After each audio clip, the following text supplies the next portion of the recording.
All right. Well, good morning, everyone, these wonderful community people, and thanks for choosing to hang out with us during our fireside chat today. We will be digging into choosing the right metrics and how to communicate those with your organization to prove why your community is important.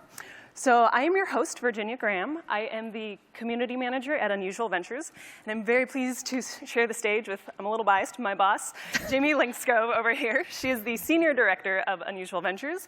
And then over here we have Jackie, so we have Jamie and Jackie Salinas. She is the director of open source ecosystem at Sysdig. So, Jamie, why was this topic relevant and important for you to tackle today? I think we have seen throughout the event this week how important metrics are. We've had a lot of sessions talking about those. And why we focused on recession proofing is because, frankly, we're seeing layoffs. We're seeing the impact of economic constriction in our industry, even though our profession is seeing a boom right now. And so I think it's important for us to have the conversation around not only building value for your members, but how to communicate that value back into the business. And that will hopefully help you all with maturing your communication strategy with your team and solidifying your place in the company. Awesome. And then, Jackie, how do you connect user value in your community to value to the organization? Well, first, I want to thank CMX for having us. Thank you so much. And, you know, I have to start with the business goals first. So I'm trying to understand what my organization is trying to do and what they value. You know, I'm in a very interesting position because to my company, I am the community, and to the community, I am my company. So it is really a delicate balance in trying to figure out, like, what are the business goals? How am I being measured? What is the success? What does success look like for me and my team? But also, how do we actually really add value back to the community? Like, you know, and it's not just about, like we talked about, focusing on certain metrics. Value in community is oftentimes, and it has to be measured very differently. So what I like to do is I like to understand very well what the business goals are for my organization. And then from there, I back out into the program design. And then that's how I start to figure out, like, these are the goals, this is how I need to add value to my organization, and this is how I'm gonna translate that and give value to my community. But it's you know, every scenario is a little bit tricky. Like, Jamie comes from the VC world, I come from the open source world. Things, you know, the maturity level or the maturity models are very different. Definitely. Yeah, and I think, you know, elaborating on Jackie's points, when we think about goals, a lot of what I think we heard this week was focused on very specific metrics. And what I don't want us to do here, and what I don't want you to expect from us today, is for us to tell you exactly what metrics you should be measuring. What's important to take away from this talk is that your business goals are going to be different with every organization, every circumstance that you walk into. And one of the most important relationships that you can build is with your executive leader, your executive sponsor, whatever you want to call them, your person who is going to advocate for you when you aren't in the room with those other C-suite leaders. And so understanding what their needs are doesn't negate what your community's needs are. Not at all. These are two different conversations that you need to have, and you need to figure out how to work in the needs of your executives with the needs of your community. And when you're telling that story of, hey, community members, we did this great stuff for you, you asked for this, we delivered, versus talking to your executives, you are having a very different conversation with them about, here is maybe how we drove growth of our brand awareness.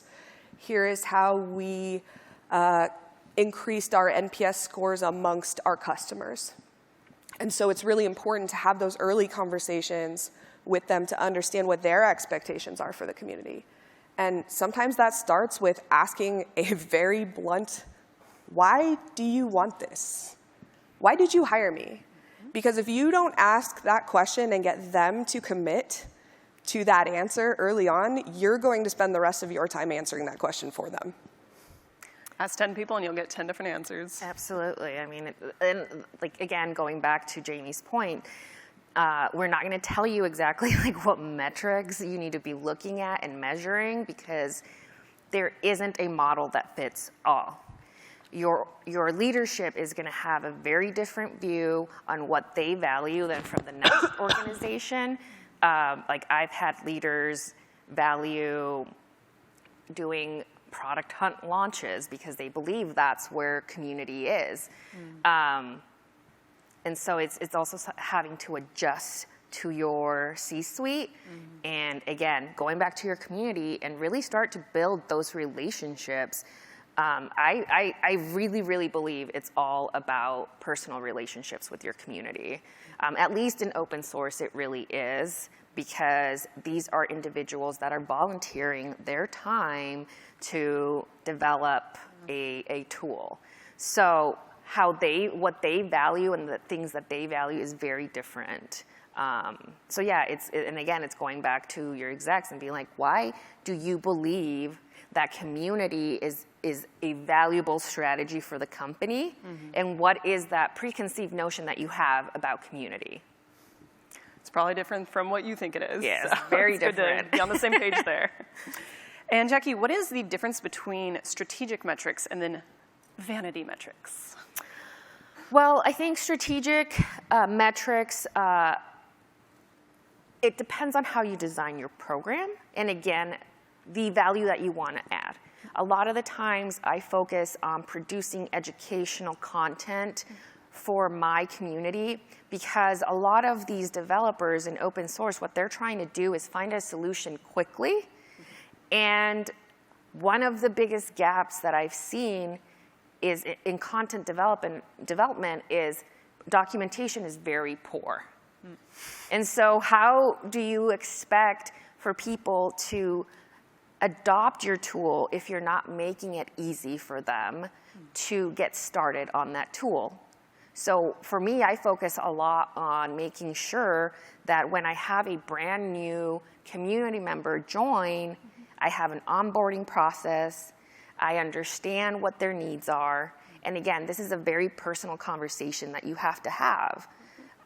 It's exhausting because sometimes we have we have communities that are hundreds, thousands, and you're just like, how are you going to build personal relationships with these individuals? Well, I'm like, go to events, meet your audience at where they hang out. Marketing metrics are not going to tell you or give you the data that you need to make sure that this community continues to thrive. So that's what I see as a vanity metric. So if I'm running, say, an awareness program, I'm not going to put a ton of emphasis, and I'm not going to hold certain metrics that valuable, like how many downloads or how many people clicked or how many people impressions, that kind of stuff. It's got its place and its time, but not necessarily in community. Absolutely. And Jamie, what are characteristics of good strategic targets? So for me, the strategic targets are ones that you can really hone in on that tell you whether or not you're actually achieving your goals. And it's less a question of what can we measure and more a question of what should we measure and what does that tell us.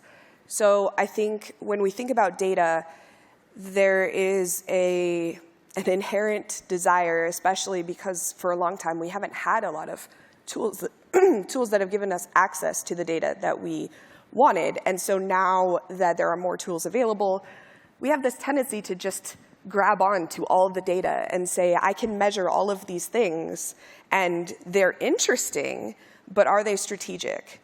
And one of the exercises that we've done on our team is really hone in on two very core needs of the business that the community serves, one of which is helping our current founders succeed, and the second of which is helping make sure our current founders are very happy with us so that we can then further grow our business. And they will, as we know, community is great at peer referral. So we want to help them feel great about talking about our business to their peers. And so by honing in on those two very specific goals, we can then start to build metrics that focus on those specific goals. It also helps us to create boundaries around the scope of our work. We have a lot of different stakeholders. They have their own individual needs. They have their own OKRs or KPIs that they're held to. So it allows us to say, you know what, that's a great idea, but it's not in scope for us right now, because the most important goals that we are working towards for the business are these.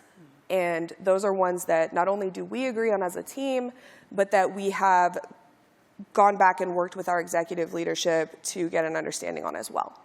And so when we talk about strategic targets, they really have to be directly tied to your goals. And those goals should be agreed upon across your organization. Oh, great point. And Jackie, could you talk to us about how the definition of success changes when you're working with open source communities? Yeah, absolutely. So success in open source is very different than it is when you have a product that you monetize. And the reason, or at least the reason why I believe it takes so long to sometimes see success is because everybody in the community is a volunteer. Not everybody has the privilege that I do to work for a company that truly believes in open source, and open source is in its DNA. So they're like, hey, let's hire a team that is dedicated to open source. All they have to do is be in the community and do work for the community. So we have an open source project called Falco, and going back to kind of what are the business goals? Like, why do we have why is open source so much in our DNA? Well, we started as an open source project. Then we donated to the CNCF, which is part of the Linux Foundation.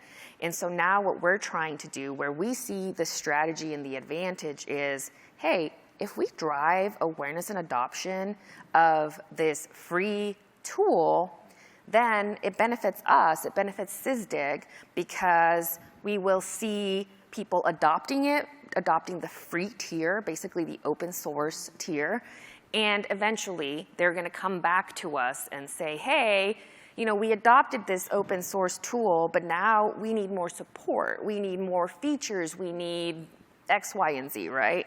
So for us, it takes a long time to actually see success in the open source community.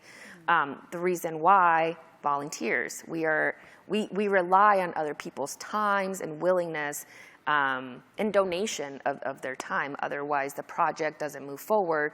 And you know, a lot of what I do when I come into these open source communities is work on, for example, the governance. So who is going to be making decisions on behalf of the open source project? Who's in charge of marketing this? Because it is still a product. It's just you're not charging for it initially. So it takes a while to see things. When I come into roles, when I'm interviewing for these types of roles, I make it very clear, and I say, look, community strategy is a multi-year strategy. Do not come back to me in a year and tell me, why isn't my community hundreds of people? I'm like, well, you have to get in there. You have to show up. You also, it's a virtuous cycle in open source. You give, you get back, and you have to give. But sometimes you have to give more in order to receive just a tiny bit. So I think that is also the challenge in open source, is that, you know, executives and people just want to see immediate results. And that's just not the nature of the beast. Mm-hmm. So you need people who are patient working with people who are patient, or people who really understand what open source is, because I have worked at other companies who want to use open source as a vehicle to also drive promotion for their enterprise solution, but they don't want to give back. That's a really great point. I spent some time working on building up the MongoDB community, and that's another company that originally started as open source and made a move into the enterprise space. And so there was definitely a challenge in reactivating that community once they had monetized the product. And I'm wondering, given the model you're working with right now, what kinds of metrics are you thinking about to show, we are making progress? Because it's hard, right? You have to set the expectations with your executives, but they still want to get, absolutely. some feelings. So, what we're being measured on is awareness of the open source project and adoption. And adoption looks in a variety of ways. So can we partner with existing customers to create plugins, for example, right? Because that makes Falco, our open source project, more accessible to others. It makes it more interoperable. So it just kind of depends. Sorry. I know people are like, that's not a good answer. But to drive awareness, there are certain awareness metrics that you would drive, right? Or that you would start to focus in on. And it really depends on the program and the campaign that you are running. But like I said, some of these vanity metrics don't tell you much. Like impressions, great. A few people saw it. But what's more valuable to me is, did they comment on it? Did that post spark a conversation? Or did that post, did I get a DM directly and they said, hey, we want to join the community. Give me more information. Yeah. And then that's when you start to direct them or you start bringing them in, but you have to do it in a very personalized way. Mm-hmm. And that takes time. And another one for you, Jackie, is why do open source communities tend to thrive during recessions? This is my opinion. They thrive because what ends up happening when we go into a recession, right? So budgets start to get cut. People start to get laid off. It's harder to get budget approved for tools. So what do developers do? They start looking for either to build their own solution or they start to look for tools that are free. And so the beauty of open source is that it allows these folks to leverage these tools for free and also develop on top of it so that they can modify to their needs. And then eventually, if they are a good citizen, then they're going to be like, I want to contribute back because this tool helped me. And so that's kind of sort of how we start the virtuous cycle there as well. Yeah. And then, Jamie, how does communicating with executives about community performance and impact vary from communicating with other stakeholders? So I touched on this a little bit earlier, but I think the important thing that we all have to think about as we're telling the story of our community is who we're talking to. This is one of those communications 101 lessons that I think we all tend to forget every now and then, and that is, what is the context of the person you're talking to? And how do you deliver the message that will achieve the outcome that you want? So I've spent a good amount of time, as I'm sure you all have as well, trying to teach people who aren't in community building about community and convince them that what we're doing is for a reason. And like you said, Jackie, the timeline is a lot longer than I think a lot of people, especially in the C-suite, are used to when it comes to waiting on results. And so when you have a conversation with an executive, you have to keep a couple of things in mind, like they may not actually care about a lot of the things that we care about. So I need to make them care. And to do that, I need to understand what are the things that they care about. And how can I tie in the data that I can get from our community into things that they care about? So if you have a CEO or a CMO or your head of revenue or whatever that is very focused on bottom line numbers because that's their job, then you need to find a way to draw the line between here is how much community activity or engagement we're seeing. And here, through this long squiggly line, is how we get to the things you care about. Let me make that line smoother for you. You don't actually care about all those details, but I'm going to make it really clear to you that when we have customers who are engaged in our community, maybe they are 50% more likely to renew or expand their contract. That is data that matters to them. Now, it may not be a thing that we intuitively care so much about. We are more interested in engagement and satisfaction and the good relationship building and the good feelings towards the company, which also matters. But that's a lot harder story to tell, and it's a lot harder to convince your executives that that's a thing they should care about.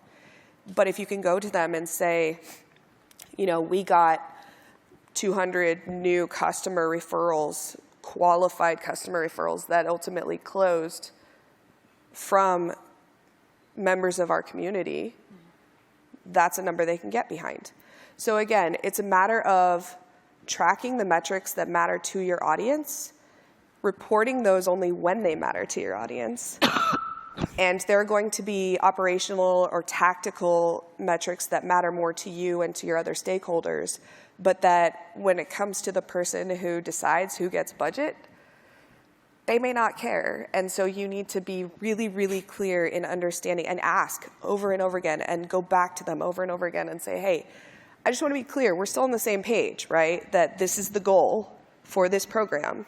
Here are the things that we're doing to support that goal, and here's how we're going to measure that. And if you can get alignment on that, the rest of your job becomes a whole lot easier. Mm-hmm. Setting the expectations early on. Yes, and checking in regularly to say, you know, have these changed? Especially when it comes to times of economic downturn. We see a lot of companies that are proclaiming they are, you know, community-led, developer-focused, all the buzzwords that we hear right now that are suddenly cutting a lot of those teams.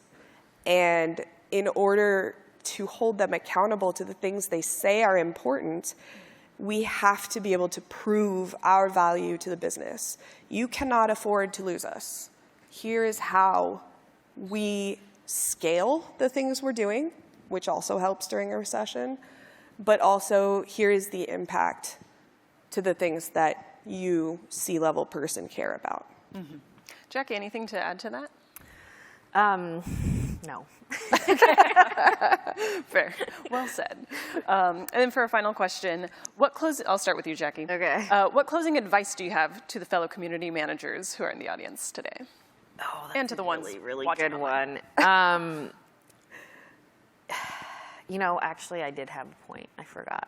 But Go for it. No, but sorry, just to go back really quickly. This is also why we need somebody in the C-suite that is focused on community. Yes. Because Yes. because Let's hear it for that. they also, like, we need to have representation at that top level to also drive and influence a lot of those conversations. Mm-hmm. Otherwise, to Jamie's point, like, even though you're saying you're an open source company or you're developer focused or blah blah blah blah blah, it doesn't matter if no one is actually, like, not actually having a seat at the table. Yeah. So I think my recommendation to community managers is, again, back to Jamie, like, ask your manager, ask your C-suite, ask whoever is in leadership and like they're the highest person that you're reporting to what they care about. Mm-hmm. And then I think based on what they care about, you back up and design your programs that way. Otherwise, yeah, you have to have that synergy there. Mm-hmm. And check in quarterly with them. Mm-hmm. And also agree on what those metrics are going to be. Mm-hmm. So if it's adoption, like, what sort of adoption? Is it just like people are downloading and installing? Mm-hmm. You know, is that enough for you? For me, it's not.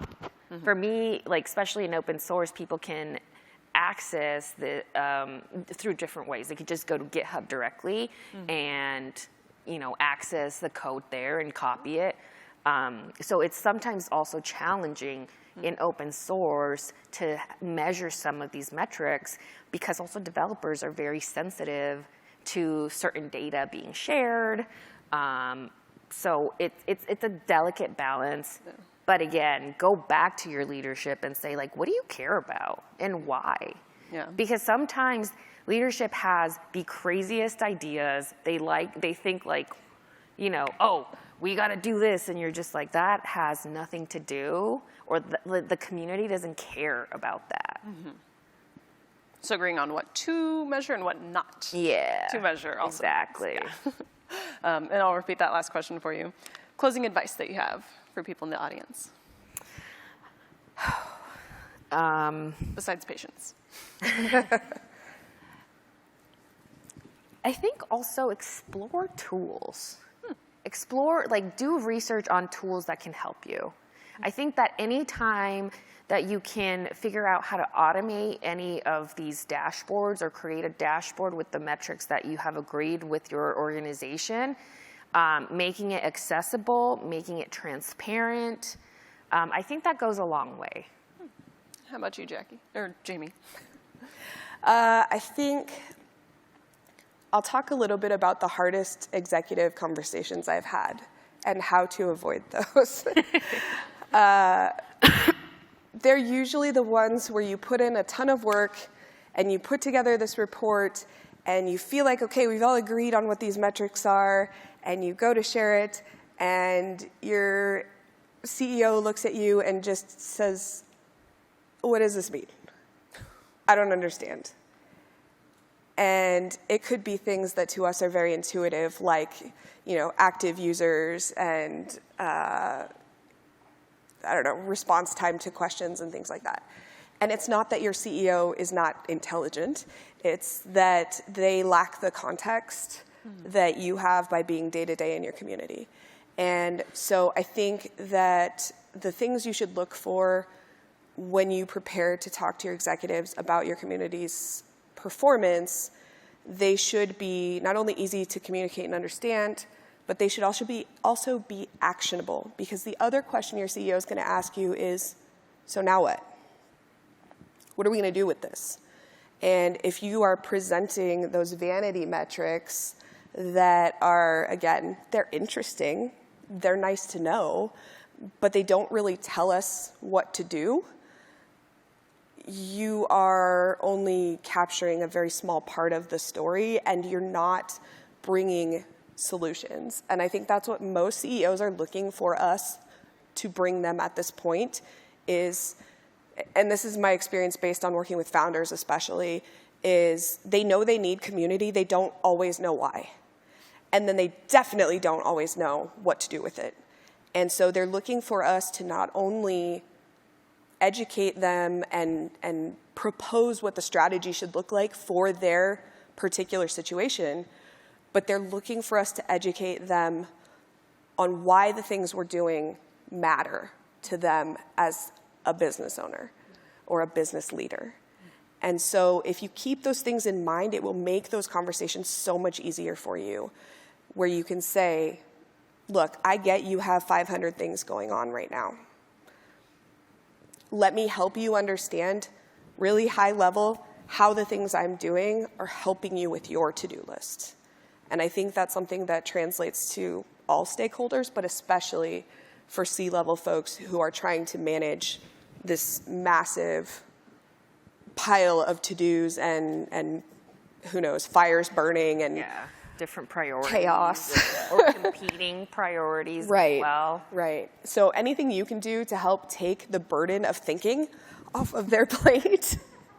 Yeah, do not make your executives think is actually a really good piece of advice. Do not make them think. Make it as easy as possible because, and I don't know, I would always get frustrated at my directors and be like, oh my God, these guys, like, I've told them this 7 times and, you know, their memory is 5 seconds long, and I'm so guilty of that right now. Because we have so many competing priorities. Mm-hmm. And I think also just, you know, for me, like what I focus on when it comes to like the value of community it's also letting them know, if we have a really strong community, they're going to be our vehicle to free promotion, to a lot of other things that we need. The legitimacy of that peer recommendation is so much stronger than us going out and saying anything. Or doing traditional marketing campaigns where you're like blasting out emails or display ads. That only gets you so far. It's that personal testimonial that will really make a difference. Absolutely. And it's memorable. Absolutely. Well, thank you so much for your time today, Jamie and Jackie. Feel free you. to Thank you, bug them Virginia. afterwards. They are wonderful people to meet. Would highly recommend. I'm not biased at all. Thank you, everyone. Thank you, everyone.